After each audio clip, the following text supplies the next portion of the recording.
One of the major drawbacks of Davinci Resolve is its current set of toolkits. While it is an industry standard for a complex task like emulating a film-like palette, it falls short in some areas. For example, hue versus hue most of the time ends up destroying the serenity of the image. And that's why there's a huge gap between what a typical market film power grades offer and how things appear after you spend the money. One method is to use a better color space. In this video, we'll see how to use the FilmVerse plugin to create a foolproof film look.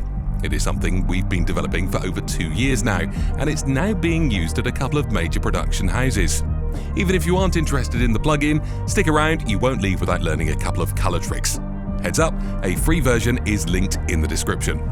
Let's begin. We'll open our project here. Our first 2 nodes will be the same color transformations. Let's name these CST in and CST out. One to get into Davinci Wide Gamut and the second one to get out of color space transform. This footage was shot in red, so our input color space will be red wide gamut and input gamma will be red wide gamut. Our output color space will be Davinci Wide Gamut and output gamma will be Davinci Intermediate. Moving on to our CST out node, our input will be Davinci Wide Gamma and Davinci Intermediate, and our output will be Rec 709 and Gamma 2.4.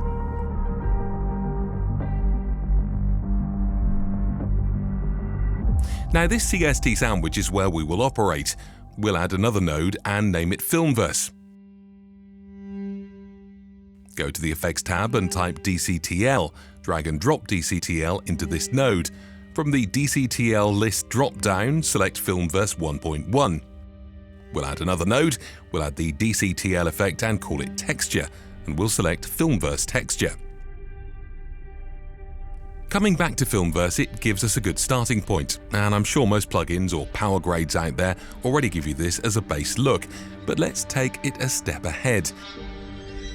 Our image can use a little more contrast. We'll increase the S-curve intensity to increase contrast.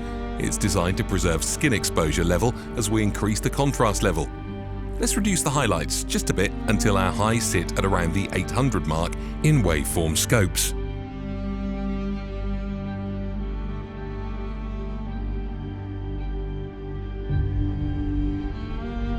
Here's a cool feature: you can control the level of classic film split tone you want in your image. Some projects will need more of the look, and some of them will demand a subtle approach. For this one, we'll place our split tone level just about here, slightly exaggerating a film-like character. The final missing piece of the puzzle from our image is saturation. We have 2 saturation modes, both of which are quite well explained in the manual that comes with the plugin. We have high luma saturation and we have low luma saturation. For our purpose here, we'll use low luma saturation. As a fun exercise, let's see how it compares with Resolve saturation. We'll increase saturation and take a still to compare. You can see how Resolve saturation also increases image brightness, which is not the case with our saturation slider.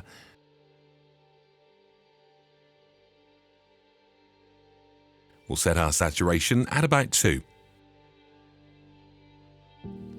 What we are quite fond of is fiddling with film saturation. It's a custom saturation algorithm that creates filmic saturation in digital images.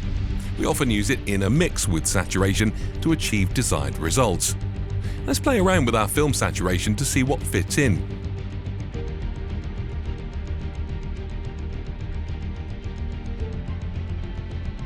This seems fine.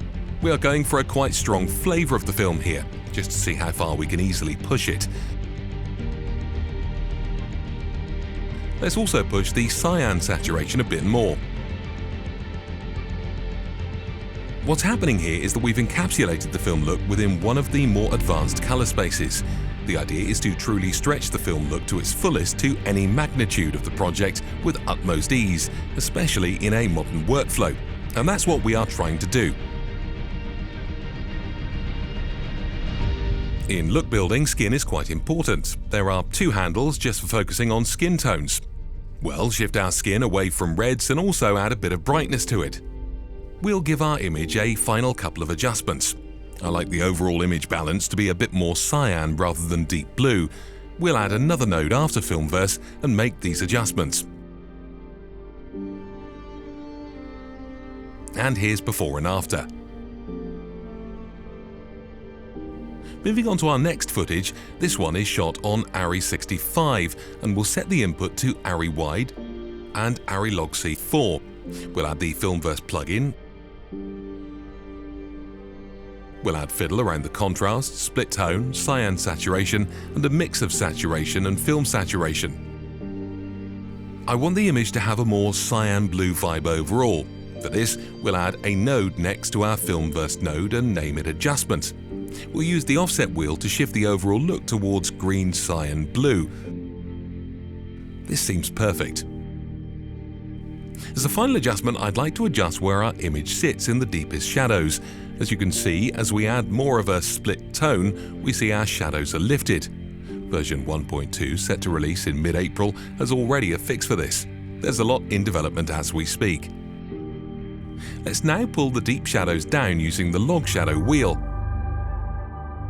And that's our final look.